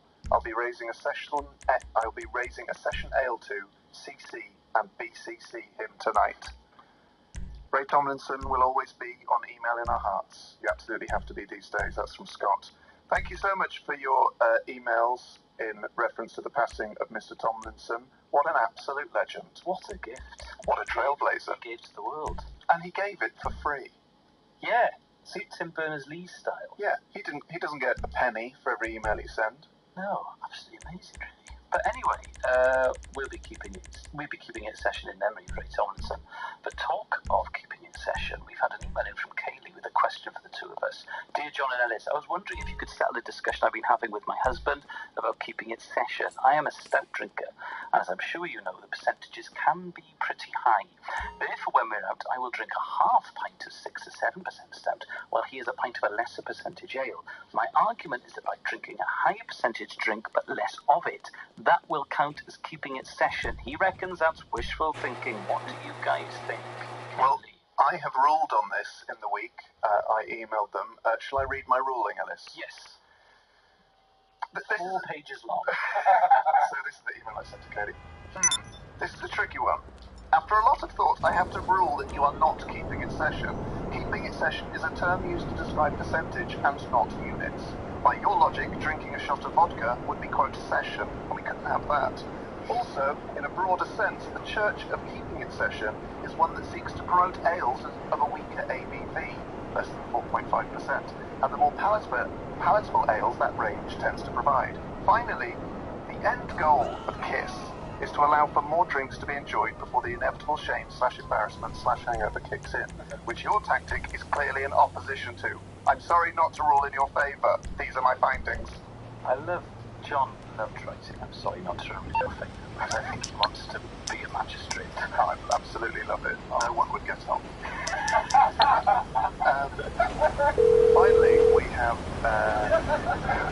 I'm on the clock. What you want? Some wheels? This is an email from Sam. It's on the way. He says, I'm pleased to announce that as of 9 p.m. today, I'm fully up-to-date retro oneer. And for those of you who don't download podcasts, that's someone who's been listening since the start, because they've gone back through them from the start. Yes, we might not listen to the show when we first started broadcasting in 2014, but he's since caught up and listened to all of the podcasts. So, he goes on. Or she. Sam. Yeah. I now look forward to the release of the podcast each week, so I implored John, with the support from producer Dave and producer/intern Dave, to keep a close eye on Ellis and make sure there is no sabotage afoot. I have noticed the inverse correlation between Ellis's screen time on BBC Three and the profile of the channel. As the more often he has appeared, from #crimes to joshing, the channel has been on the slide, recently being demoted to online only. I would hate to see this trend. Emotion, it's an embracing of the future. Oh, is it? I would hate to see this trend continue and find out that Ellis has single-handedly caused the downfall of Radio X. Let's be honest, what is the next step down for a digital commercial radio station?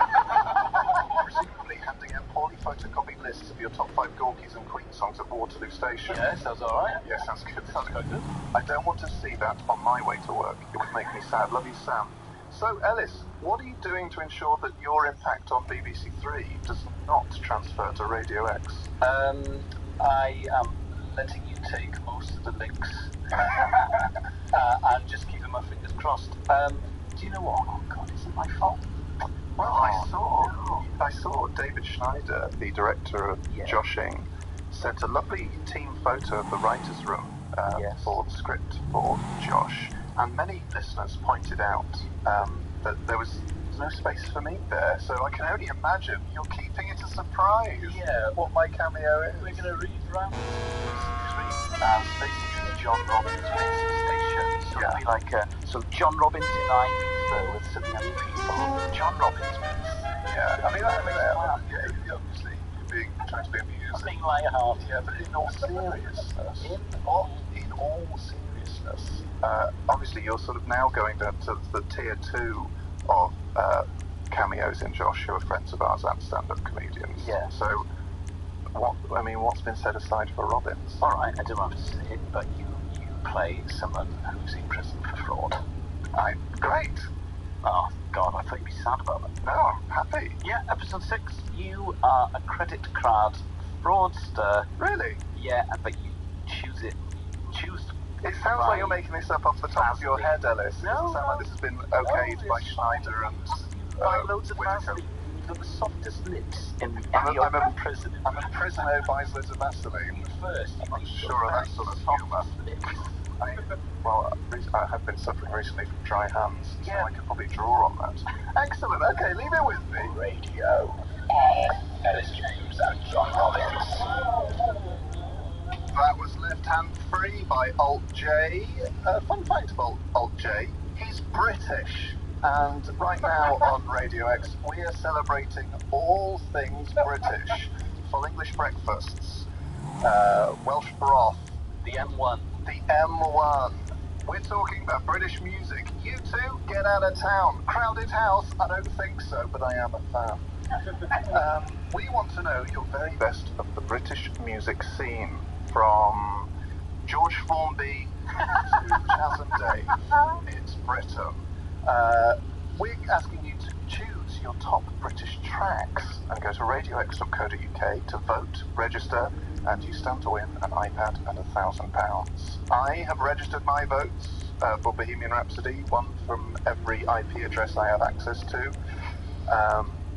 To Bohemian Rhapsody by Queen, you may have to enter manually on the website. You can either vote for some of the selection that provided by Radio X, an ever-changing selection, or you can enter manually your favourite songs.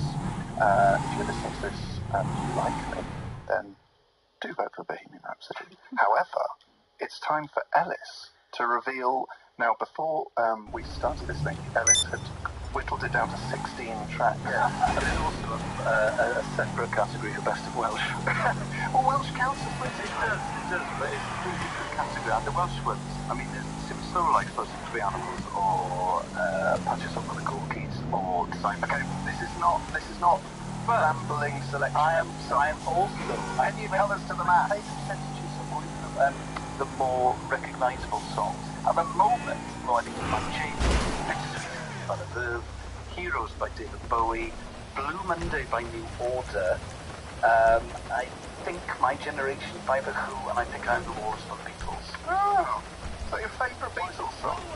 I have 20 favourite Beatles songs, so I don't know what my favourite Beatles song is, but I think it's in my top 5. Okay. I like She Said, I like that Jude. Oh, God, Oliver of a Soul, Oliver of Wolverhampton. Choice. I would like... When this competition was announced, I was thinking, this is right, I bet this is Ali. Like It turns out... I don't want choice. I want music to be nationalised. Ellis's alley needs to remain full of monks and rockers, and he's got insane in it.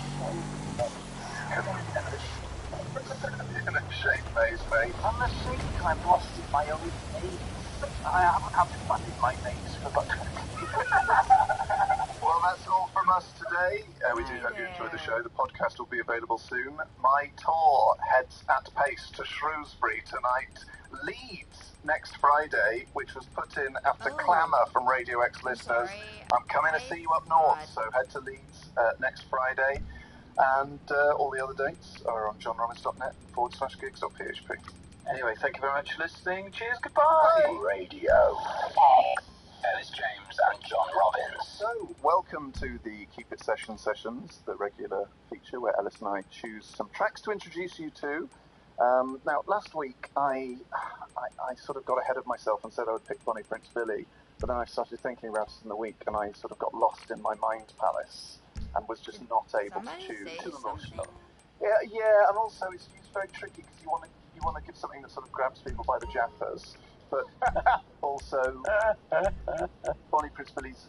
It's going to take me just a bit of time to select a Bonnie Prince Billy. When I was in a band about 10 years ago, we had some brief interest in Bonnie Prince Billy's American label for about a week. I lost my mind.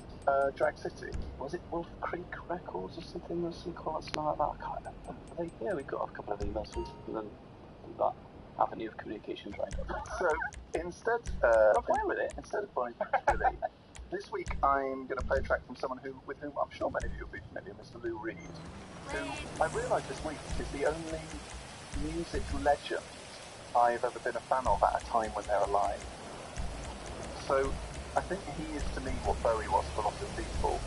So he's the only sort of big music god who has put out music in my life. Yeah, I I've suppose been aware of. Freddie Mercury doesn't count because he died when he was 8 or something. Yeah, and Frank Zappa was dead. Captain Beefheart stopped making music when I got into him. Yeah, okay. And so on. So the track I'm playing is from an album you might not have heard. It's his last, I'm going to say his last major album. It was year 2000. And Sorry to spring this on you, but I'm going to want a lowdown of top Lou Reed records once we've played this, because I really trust you, but I think he's got an intimidating body of work. Yeah, but he hasn't actually got that many solo albums. So, I can give you, I'll give you a rundown now. So, his best albums are Transformer, Berlin, New York, The Blue Mask, and, Street Hassle. Right, they're his absolute hammers. Absolutely, okay. But this is from his 2000 album Ecstasy, and I was so excited when this came out because he did a tour. I saw him at the Colston Hall in Bristol. Did you? Yeah, and I saw him at the Old Royal Albert Hall in London. How was that? Amazing. Oh, was it? Okay. The sound, the great thing about Lou Reed is he is always into the sound of his new album. He takes the sort of sound of how things are recorded very seriously. His musicians are always very good. So he sort of, it's never like watching someone play their greatest hits live, because he will always reinterpret any old like Velvet Underground songs into the new sound of the album. Oh, okay. And the recording, the production on Ecstasy, the album, is superb. The song, I was going to play the song Ecstasy, it was quite a slow start, but that's very well worth checking out. But the song I'm picking is called Paranoia Key of E. So just bear in mind, it's 2 channels, it's stereo, he's got a wonderful band, the drummer's incredible, the bassist is fantastic. It's a man called Fernando Saunders. Mike Rathke's on guitar, who did the guitar on New York, and I just absolutely love this sound.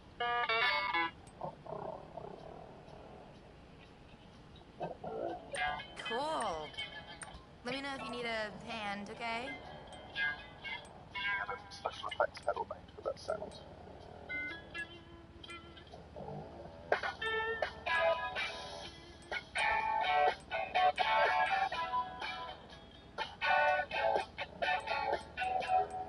That could be the Rolling Stones.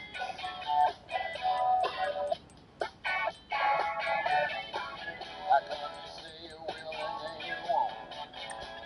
You change your mind and then you say you don't. History is why I let it go. History you call love. Subject like an eagle, strong like a rock. All the time it seems you get on lock. And when your worst is coming out. Also, his voice has changed from the moment of the concerts, but it's aged in quite a cool way. I could listen to his voice all day. Yeah. So there you go, that was Paranoia Key of E from the album Ecstasy by Lou Reed, released in 2000. Do check it out because the whole album is an absolute stonker.